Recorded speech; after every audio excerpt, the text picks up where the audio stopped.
Welcome back to the conference. We are live now to talk about quantum. That's the amazing time for quantum coffee. You had an amazing lunch, and now we are back on the dessert of the conference. Some of you might think what quantum is doing in the middle of an AI conference. Well, we had to make this, I would say, a quite avant-garde choice in order to look at the intersection of these two promising fields that are AI and quantum. And after looking at this intersection, we had to realize that some of the challenges, and I mean the scientific challenges facing quantum, might also apply to AI. So we are very glad here to have some of the best experts. I'm not including myself as one of the best experts. I'm talking about Gérôme Billois, partner at Wavestone, and obviously my fellow colleague Marianne Tordeux, who will be hosting the panel. So first, maybe let's start with Marianne, who will be hosting the panel and who is the key person interacting between our audience on Twitter and the people on this panel. Feel free to yell at us on Twitter. Feel free to interact with fellow attendees. It's very important to realize that although it's an online event, you guys are very welcome to provide some feedback to the speakers and to interact with us as if we were in the same room. So, Marianne, I'm leaving the floor to one of the experts. Thank you, Nicolas. Hello, Nicolas, and hello, Jérôme. Well, today is a big day for both France Digitale and Wavestone because you're releasing a study that you co-wrote on quantum computing and cybersecurity and how can they guarantee Europe's technological sovereignty. Jérôme, my first question will be for you, and since we are talking about quantum computing during the France's AI conference, how come we are hosting a panel on quantum today? Thanks, Marianne. Thanks for having me today. For sure, it's a very good question. Indeed, there are some links between artificial intelligence and quantum computing. Some kind of AI could be helped by future quantum technology. But above that, I would say that the most simple answer is that these two technologies are real game changer. They are real deep tech, and they will represent an enormous advantages for those who master them first. So we thought it was interesting to cover shortly today. Thank you. Well, when the media mentioned quantum computing and the impact it might have on our security information systems, it's either to call for the biggest threat cybersecurity has ever faced or to praise its ability to secure our communications. So where do we stand? Is quantum computing a threat or an opportunity? You will see that it's both. But I want you to first take a step back and think about our digital economy today. Our digital economy today relies on the encryption technologies. We are using encryption every time we use a computer, every time we go to a website with the famous HTTPS for secure, meaning that the channel you discuss with the website is encrypted. When you pay with your credit card, you are using encryption. When you take a phone call on your mobile, you are using encryption. Even if you don't know it, encryption is everywhere around us. The encryption itself works because it's based on specific mathematical principles. That the main principle is to create something easy to use for you, for me, to discuss and so on, but very hard to break for cyber criminals. And this rely on mathematical principles such as the factoring of very large prime numbers. And these technology have been around for tens of years right now. They have been first used by the military, but now they are very common around us. And the big news, the big bad news here is that the quantum computing allow us to break quite easily these encryption technologies. I won't go into any details. I know there has been a conference this morning about quantum, but you know that usually in IT or in computing, the standard computing, we're talking about bit, which can be either 0 or 1. But here in quantum, we're talking about quantum bit qubits, and that these qubits could be either 0 or 1, but also all the possibility between these two values. And so it changed completely the game of the power of computing. It opens great new worlds for that. And it enables the scientific to create new algorithms, namely the Shor algorithm or the Grover algorithms, that enable us to break these encryption technologies. And what's the timeline estimated to get this encryption? The timeline is something that is being discussed right now. We are seeing a wide range of capability of date, but we can say that it will be between 2030 and 2045. So you're going to tell it's in a long time for sure, but just as a reminder, as I said before, these technologies, the quantum, will be able to break our current encryption mechanism in a time short as 8 hours, compared to if we want to break it with the technology we have today, it will take the length of the universe. So you can see the difference between these two. And so to reach that, you need to have a very, very powerful quantum computer. And so it's not going to happen anytime soon. It's between 2030 and 2040, 45, as I said. But it's not a reason for not doing anything today. We have to work on the next generation of encryption technologies. Yes, exactly. And you've mentioned stress on cybersecurity. What are the opportunities? Can quantum computing secure our communication?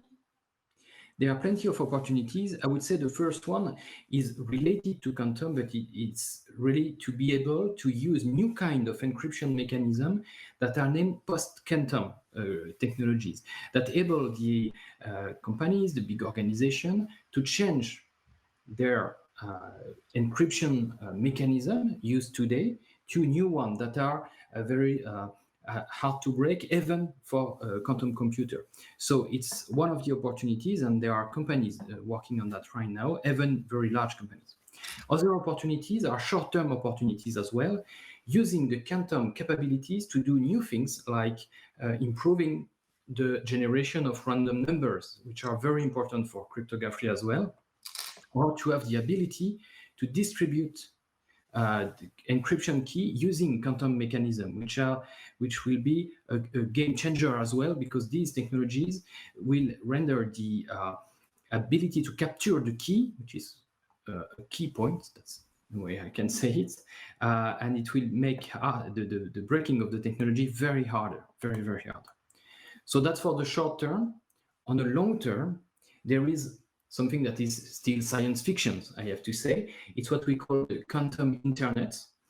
It's really a new way of seeing computation as a whole, meaning we could use quantum principles to enable very secure, by default, communication between computers, and also using the quantum principles to be able to build computers, quantum computers, and to link them over the world.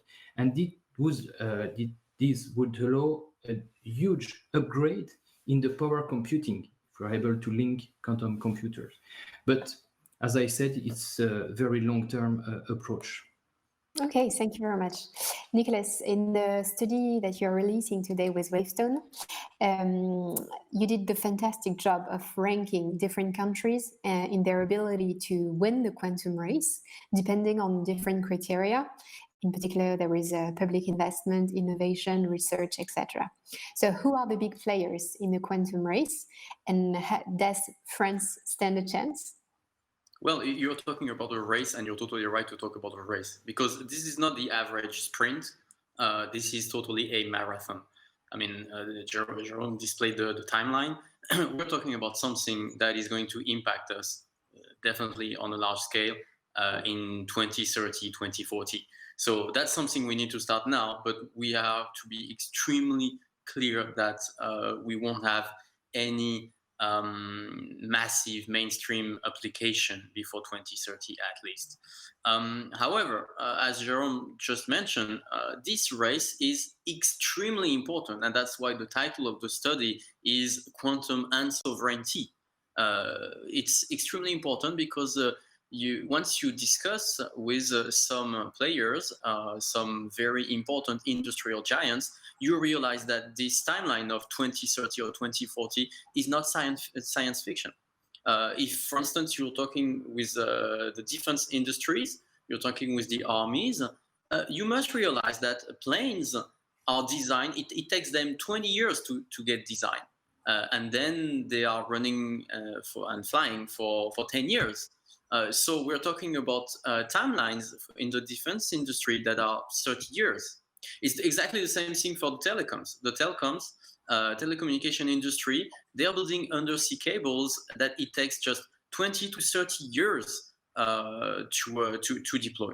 So just let's stop just one moment about these timelines of 20, 30, 40 years in the telecom industry and the defense industry, and just imagine that, for instance, China or France is building a plane right now, and they are designing communication systems to use for this plane. Just in 30 years, in 20 years, in 40 years, maybe a quantum computer will be able just to break this communication system in 8 hours, whereas it was designed to be totally unbreakable. So that's why it's really key to sovereignty. We're talking about industries, telecoms, and defense that are extremely sovereign and that are extremely important because we put billions of taxpayer money in these infrastructures, and we just don't want this investment to be spent away just because we couldn't fix the cryptography issues raised by quantum computing. And to me, you mentioned France, so I just want to say a few words about France. It's extremely important, and I find that quite sad. There is a paradox. Basically, France has a long-standing tradition of scientific excellence in quantum physics and even in quantum computing. We have amazing universities in Paris-Saclay, in Grenoble, amazing fundamental research. We have great startups. I mean, 1 out of 4 quantum startups in the European Union are French startups. So we have amazing assets, but we are not anticipating. There is no such a thing as a massive mainstream quantum strategy. And that's probably where we have a loophole here compared to China and the US, which have been investing massively and providing very clear-cut strategies.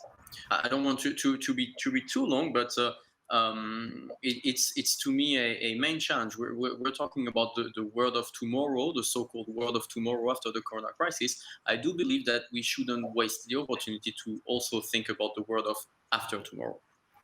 Thank you, Nicolas. Jérôme, do you want to add something on our ecosystem and how it looks like? Yeah, sure. I would just add a few words. I'm completely in line with what Nicolas just said, but I just want to add a few words about the startups. You will find in the publication that is released today a map of the startups ecosystem that we build, especially with the cybersecurity angle. I think it's a first piece of work. Indeed, if there are some auditors that want to add any startups, they can contact us.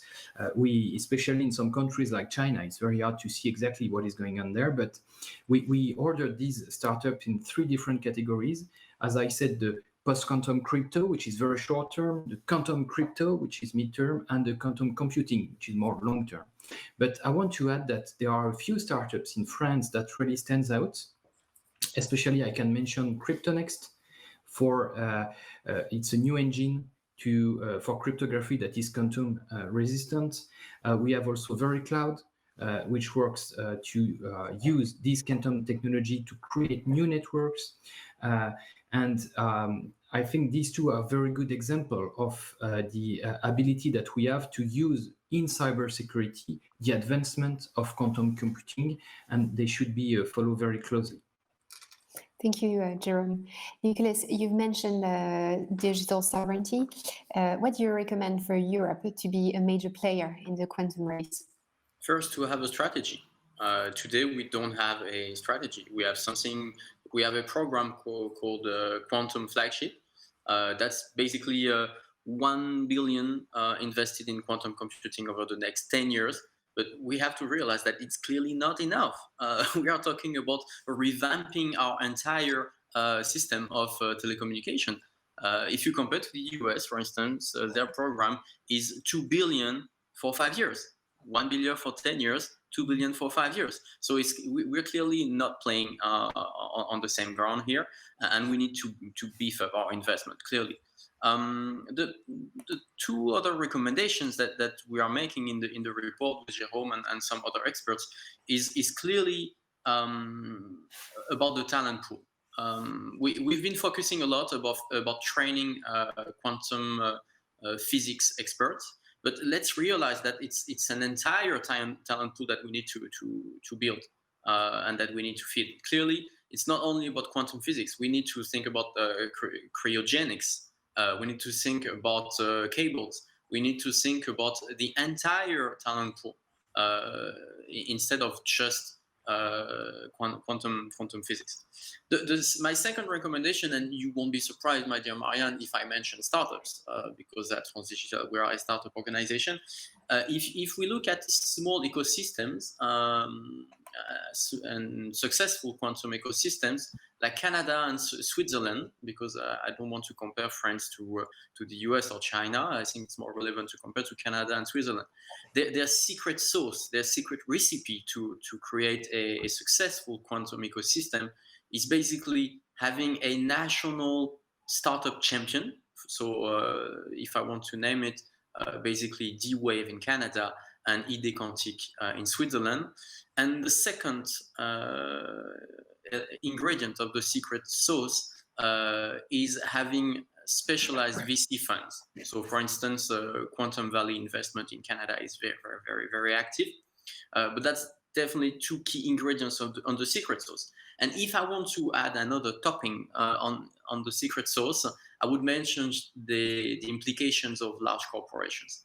I was desperate in 2018 when South Korea Telecom took a massive share of ID Quantique for 65 million euros back in the days. We have here a South Korean telecom giant taking a major stake in a Swiss champion, a European champion. Why wasn't it Orange or SFR or Altice or even Deutsche Telekom taking a stake in this startup? We have to send this message, and I want to conclude on that point. Large corporations need to invest way more in quantum technologies if we want to keep up in the international race. There has been a big fuss. We've heard a lot of fuss around 5G. I do believe that the real issue is quantum communications. Thank you very much, Nicolas. We have a study, so let's. We will share with you the link to the study in Wavestone's through Wavestone and France Digitale, and it's also right there in the link. So thank you very much, Jérôme and Nicolas, for this panel, and please discover the study, the mapping, and do not hesitate to ask us any question that you might have. Thank you very much. Marianne. Thank you, Gérôme. And thank you, Nicolas Landrin, for the amazing question. Yes. Thanks. Bye-bye. Bye. Bye-bye.